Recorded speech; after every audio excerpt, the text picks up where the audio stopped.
Hello, welcome. Today I'm going to be doing a deep tissue neck massage for the lovely Michelle. Let's go ahead and get started. If you don't have time to watch this video right now, go ahead and save to your watch later and just watch whenever you get a chance. Whenever I am doing work on or around the scalenes, I like to just do a little bit for the arms, just to encourage the arms to soften and relax. If you're working on someone who naturally holds tension in their shoulders, rounded shoulders, or in their arms in general, it just creates less space for you to work with and can kind of complicate the process a little bit.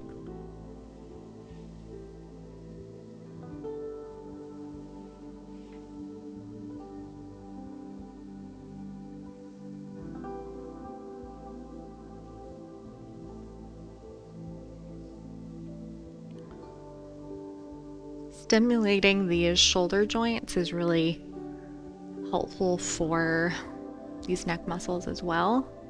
Just creates more space. And these shoulder joints are filled with liquid, so this sort of flushing movement can be really beneficial.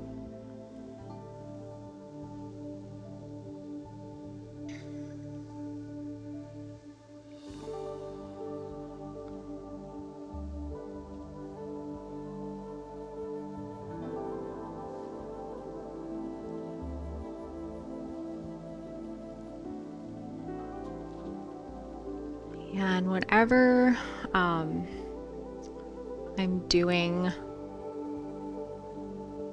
scalene work in combination with SEM, I like to work on this SEM first, because for me it's easier to find, and I find that the scalenes kind of take the lead.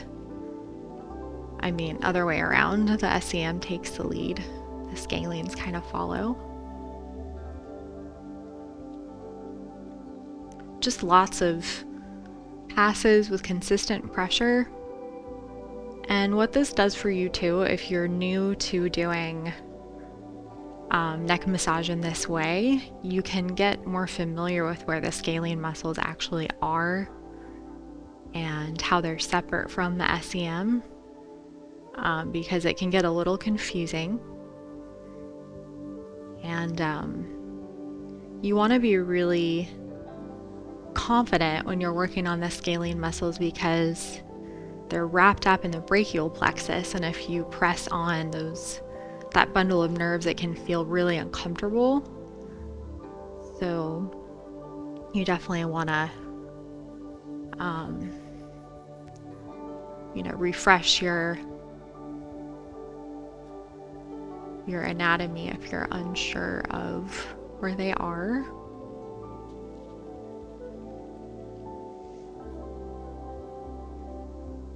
I don't really ever skip this work along the occipital ridge. I just find that helps with a lot of different issues.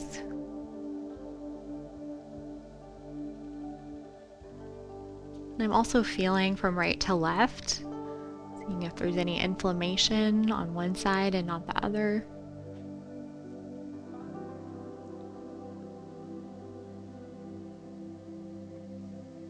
And I'm going to go ahead and start working more locally. So making sure that Michelle's head is supported with my left hand. And I'm just going to do some little circles along this occipital ridge, really encouraging those suboccipitals to let go. That can really help the scalenes especially.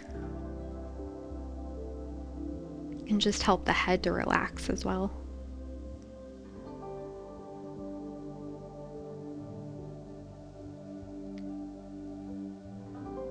And just remember, when you're doing deep tissue on the neck, it's going to feel sometimes 10 times more sensitive than other places. So just stay, in sync with your client as much as you can.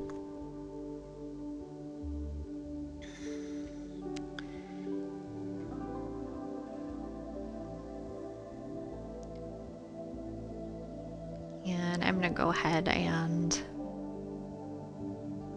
start my work on this SEM muscle.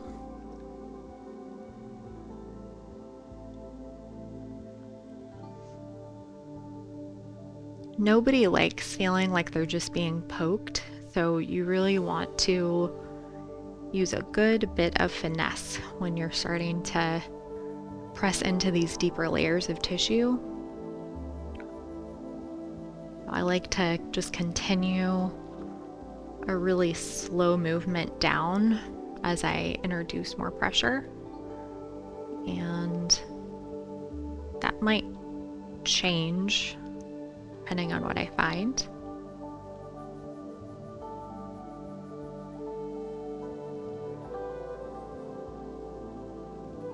And I'm just going to start gradually doing more sustained holds.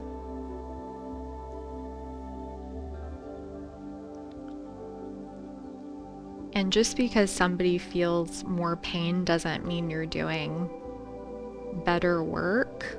So discomfort is expected, but the goal is not to just, go as deep as possible necessarily. If you feel that tissue just softening and opening up, it's kind of your invitation to keep going deeper. Nice and slow. The good news when you're working on this SEM, you don't have to worry about the brachial plexus. You can kind of relax a little bit more.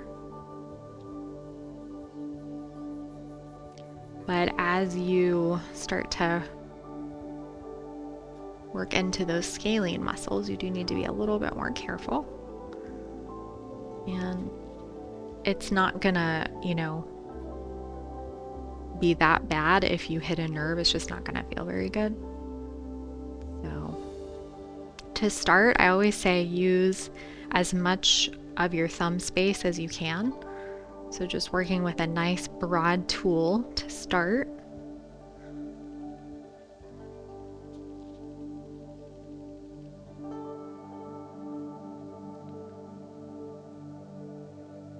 And then as you start to feel more comfortable, you can start working with a little more detail.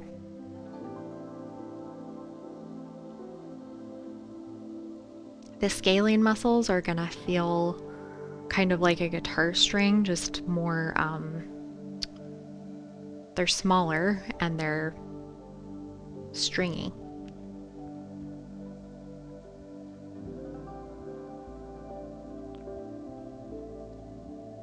And if at any point you're feeling like, I'm not sure if I'm working directly on the scalene, like just broaden the surface area that you're working with.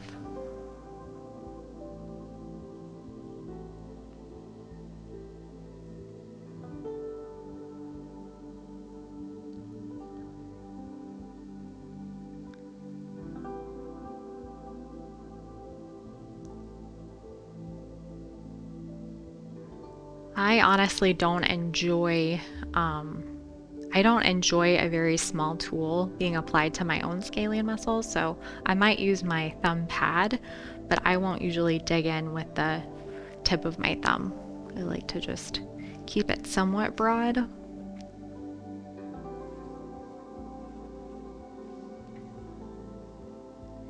And it feels really nice to finish that broader effleurage stroke along that upper trap into the neck.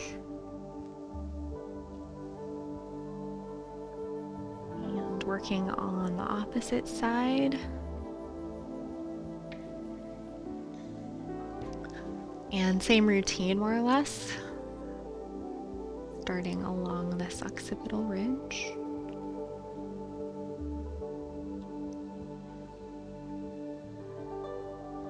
And for some reason, there is a moderate amount of inflammation around here, just on this side. So I'm not gonna, that's kind of my cue to just be careful with introducing too much pressure, because I don't want to cause more swelling.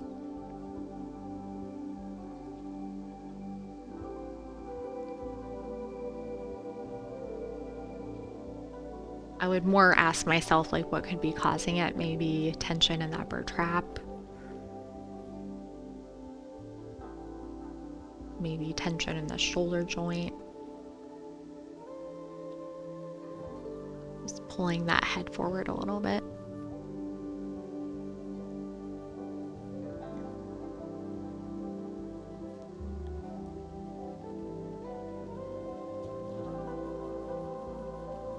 It's really important that you communicate to your client whenever you find swelling that's a little more exaggerated.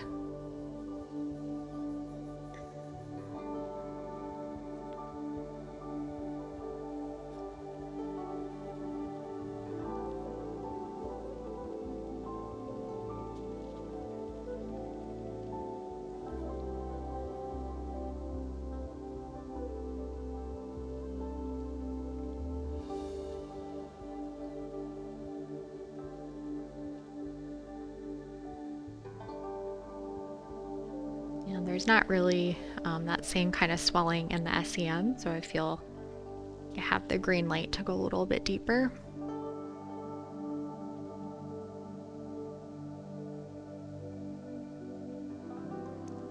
And honestly, I feel like it's the tension in the SEM that's causing that swelling in the suboccipitals. They start to work on this area.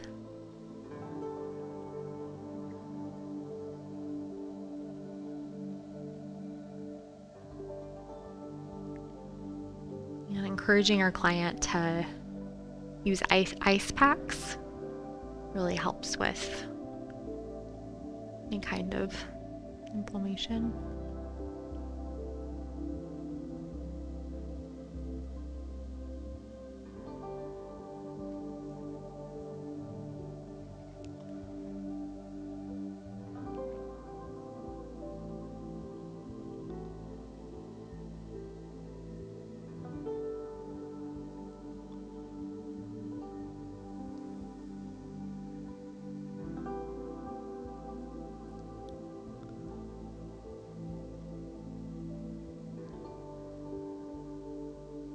And especially as you get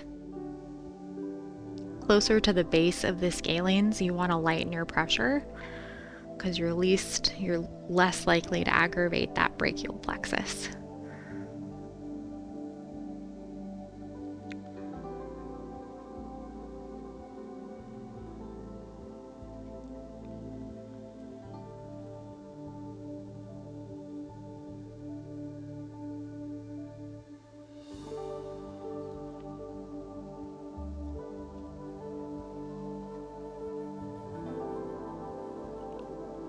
Probably the safest way to work the scalenes is just with a nice broad effleurage stroke.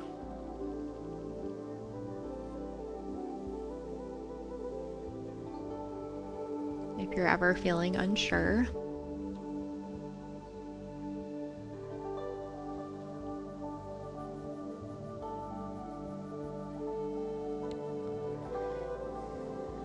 And I always like to just tie everything up with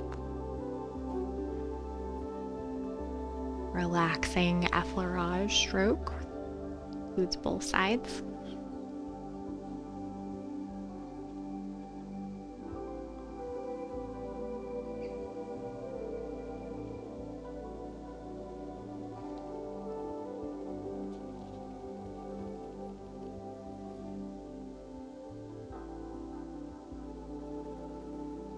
And that is all for today. Thank you for joining us today. If you enjoyed today's video, you should check out our Patreon page where you'll find some really great content. I look forward to seeing you there.